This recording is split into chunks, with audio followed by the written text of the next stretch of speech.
Oi, pessoal, a gente está aqui para falar um pouquinho sobre os desdobramentos da última mesa de negociação e a construção da contraproposta essa semana, que aconteceu no Comando Nacional da FASUBRA, com a participação da nossa Comissão Nacional de Supervisão de Carreira, da CNSC, né? Então, no último dia 19, a gente teve a mesa específica de negociação do PCC-TAI, que foi apresentado para a gente somente um aumento de 1,5% no índice para 2026. Então, foi uma proposta que permaneceu rebaixada, que a gente não foi amplamente contemplado e a nossa categoria, então, teve a tarefa de construir uma contraproposta essa semana. Né? Na mesa, o governo falou que ele dobrou o recurso para a nossa categoria, eles disseram que saiu de 1,2, 1,8 bilhões da primeira proposta, né, dos 4,5% em 25 e 26, para atuais 3,2 bilhões. Então, a gente tem um contexto de disputa de orçamento entre a nossa categoria, entre as outras categorias que estão querendo reestruturação de carreira, e a gente tem um contexto também de disputa dentro do Comando Nacional por essa construção, né? Então, a gente tem dentro da nossa categoria vários grupos heterogêneos participando dessa discussão. A gente tem o pessoal que está atendendo a assinar o acordo e sair da greve, a gente tem o pessoal que não quer sair da greve em hipótese nenhuma, né? E a gente tem a gente no meio termo fazendo essa análise pragmática, fazendo essa análise de conjuntura, de estudos, de números e tentando pautar a negociação da melhor forma possível para a nossa categoria. Então, nessa semana, o Comando Nacional demandou da CNSC que fossem construídos diversos cenários de contraproposta, tanto orçamentário quanto de aplicação nas diversas vertentes da nossa proposta. Foi demandado isso para a CNSC. O Comando Nacional analisou e durante a semana inteira foi feita discussões tanto de conjuntura quanto de próximos passos, tanto de como construir a melhor contraproposta. E a gente chegou essa semana atual, na sexta-feira agora, numa contraproposta que descemos para as bases, para análise, para referendo, né? E a gente vai explicar um pouquinho melhor sobre como a gente chegou nessa contraproposta e sobre os parâmetros que a gente procurou atender. Bom, em termos de remuneração, pessoal, eu vou colocar aqui a tabelinha que a gente montou para vocês. Essa tabelinha que está aparecendo aí para vocês é a tabelinha que simula o impacto orçamentário da proposta que a gente montou, os valores de recomposição salarial, os STEP e como que isso ficaria distribuído ao longo de 24, 25 e 26. Mas para a gente entender essa tabela, como que foi a construção dela, a gente tem que entender. Para a construção da tabela em si, a gente pode mexer no STEP, a gente pode mexer nos valores de recomposição salarial, a gente pode mexer nas correlações entre os níveis e a gente também tem a questão dos anos de aplicação do reajuste. Se a gente aplica 2024, 25 e 26, ou se 25, 26, ou como que a gente distribui a recomposição salarial. Por quê? Porque esses foram os itens que a gente pediu alteração na nossa tabela salarial. Até aqui, o governo nos concedeu a lateralização da tabela e arredondou as correlações entre os níveis, mas ele ainda não nos concedeu a equiparação que a gente solicitou do nível A com o nível B, do nível C com o nível D. Então, se vocês olharem aqui na tabela, a primeira coisa que a gente priorizou na construção dessa proposta, não nessa ordem cronológica, mas o que a gente priorizou foi reafirmar para o governo que a gente tem uma tabela que recupera perdas acumuladas de 20 anos de 2 níveis da nossa categoria.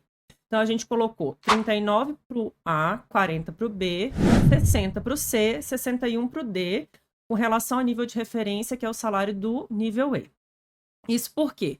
Uma das mesas do governo disse que não podia equiparar esses dois valores, porque eles não poderiam ficar iguais para não caracterizar a ascensão funcional, sendo que no GT não tinha sido feito essa abordagem. Então, a gente colocando 39, 40, 60 e 61, a gente espera, na contraproposta, eliminar essa desculpa do governo. Bom, o próximo ponto que a gente avaliou foi a questão de a gente quer recurso em 2024 ou a gente vai abrir mão disso e tentar buscar mais índice em 2025 e 2026. O comando foi unânime e nós vamos continuar pedindo recurso para 2024, porque ele é um recurso que recupera as perdas desse ano inflacionárias e principalmente tem um impacto para os aposentados que não receberam nem o auxílio alimentação, né, o aumento do auxílio alimentação, e a maioria também já não tem impacto do auxílio crédito, auxílio saúde. Então, a gente resolveu pela manutenção de um índice de recomposição salarial agora em 2024. Depois, a gente trabalhou com 2 índices que impactam um no outro, que são os valores de recomposição salarial, as porcentagens de aumento no salário e a questão do step. Então, toda vez que você progride na carreira, você aumenta o seu step, você tem um aumento de um número significativo. Hoje, esse aumento é de 3,9% a cada nível que você passa da carreira. O que acontece? Com esses 2 números e mexendo nessas variáveis, a gente consegue construir um monte de cenários. Quando os cenários foram apresentados prontos para o CNG, isso ficou um pouquinho confuso. Então, a gente foi decidindo ponto a ponto, e na hora de decidir esses 2 últimos desses 2 últimos índices, como que a gente fez? Até aqui, a gente bateu em recomposição salarial. Então, a gente tinha uma tabela com a pauta histórica da Fazubra, né? Na primeira contraproposta que a gente trouxe para o governo, a gente apresentou índices de perdas acumuladas de 2016 até 2026. Então, a gente chegou ali mais ou menos naqueles 34%, que dão uns 7 bilhões. E a gente não conseguiu avançar muita coisa. O governo trouxe de índice para a gente foi 1,5 de recomposição. Então, a gente, olhando essa negociação da nossa mesa e olhando o cenário em volta da negociação, tanto da mesa dos docentes, quanto de outras carreiras, como o PGPE, a CPST, a gente viu que um item que o governo mexeu foi o STEP. Então, a gente estava desde o início trabalhando com o STEP de 3,9. A gente resolveu fazer o que agora? A gente resolveu propor uma alteração nesse STEP. Então, a gente propõe uma recomposição maior do que a que está colocada na mesa hoje, mas a gente propõe ao governo que ele nos ofereça um aumento escalonado do STEP. Hoje é 3,9. A gente quer que ele passe de 4 até 4,5 de 2024 até 2026.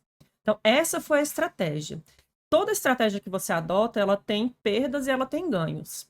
Quando você mexe no STEP, que não era a nossa estratégia inicial na mesa de negociação, você pode gerar um certo acúmulo de recurso no final da tabela, o que é bom para os aposentados, por exemplo, para quem está no final da carreira, mas no começo da carreira ele mantém os pisos um pouco baixos. Então, essa não era a primeira estratégia da mesa, mas o comando, diante de um cenário, né, que está difícil de ser mudado, assumiu tentar fazer essa negociação. Mas assumiu também porque agora, com as concessões que já foram feitas na nossa estrutura remuneratória, que é a redução de 18 para 12 meses, e com apenas 18 níveis para aplicação desse STEP, a gente não tem uma distorção muito grande com esse acúmulo do STEP. Então, esses de 4 a 4,5 fazem o que conosco? Eles nos colocam com o mesmo teto salarial da proposta anterior, que é, desde o início, um dos motes da nossa categoria. A gente não quer mais ficar lá na rabeira do serviço público. A gente quer estar minimamente alinhado com a média dos tetos salariais das carreiras do Serviço Público Federal. Então, tanto na proposta anterior, né, dos 34%, da recomposição de perdas nos índices, quanto agora que a gente traz índices de recomposição menor, mas pede alterações também no STEP, essas 2 opções nos deixam em linha com as demais carreiras. Então, você não iguala exatamente, mas você fica ali na média. Carreiras têm um pouco a mais, outras estão empatadas, mas a gente chega aqui no final, ó, no teto de referência, que é o nível E, com doutorado, e é sempre bom destacar isso, porque o governo nunca lembra disso, a gente está ali na linha dos R$21 mil. O que significa o impacto? Das 2 propostas, significa um impacto em 2026 de aproximadamente 7 bilhões, que é o valor que a gente vem trabalhando ao longo desse tempo inteiro da greve, da construção das nossas propostas, tá? Então, o que a gente faz é só uma reorganização nos fatores que a gente pode mexer da nossa proposta, para que a gente consiga oferecer para o governo alternativas para ele nos dar o que a gente precisa alcançar.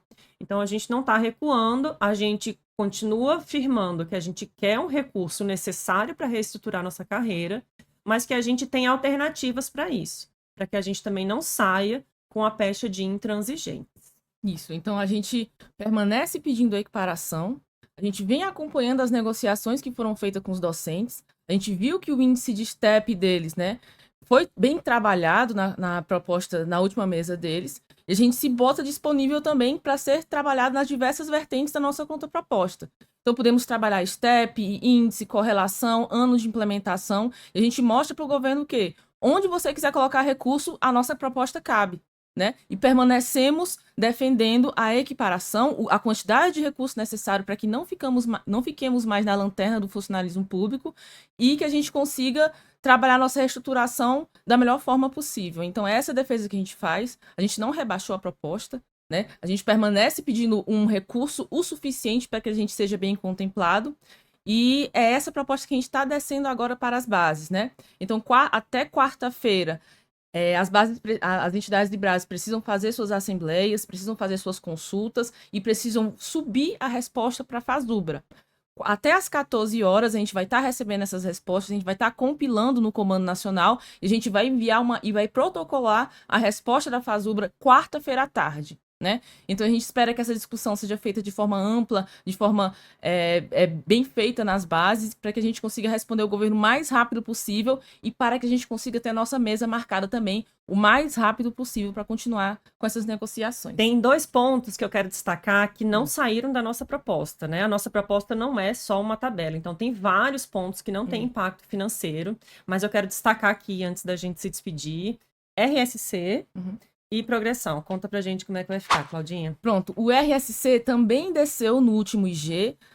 As 2 propostas principais que desceram, né? A gente conseguiu compilar as 4 propostas anteriores em 2, que se diferenciam primariamente em estar atrelada ao IQ ou não, né? Então, a gente tem uma proposta atrelada ao IQ, a gente tem uma proposta que já está em linha com o que o Sinasef vem trabalhando há mais de uma década, e a gente tem uma proposta que não está atrelada ao IQ. Então, é importante que as bases também façam essas consultas e também que elas respondam quanto ao RSC.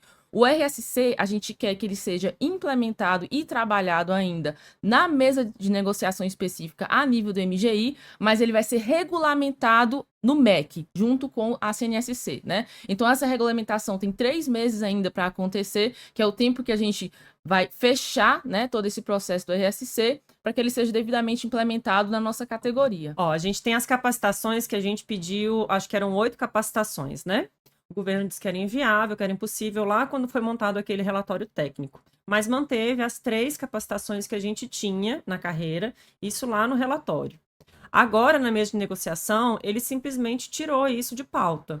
Então, a gente não abriu mão, a gente vai novamente colocar na nossa contraproposta que a gente quer as nossas capacitações, que é uma conquista do PCCETAI, que a gente quer manter na nossa carreira, porque a lateralização da tabela não justifica a perda das capacitações. A gente vai colocar novamente e vai brigar por esse benefício também. Bom, pessoal, espero que esse vídeo tenha ajudado, que vocês tenham esclarecido algumas dúvidas.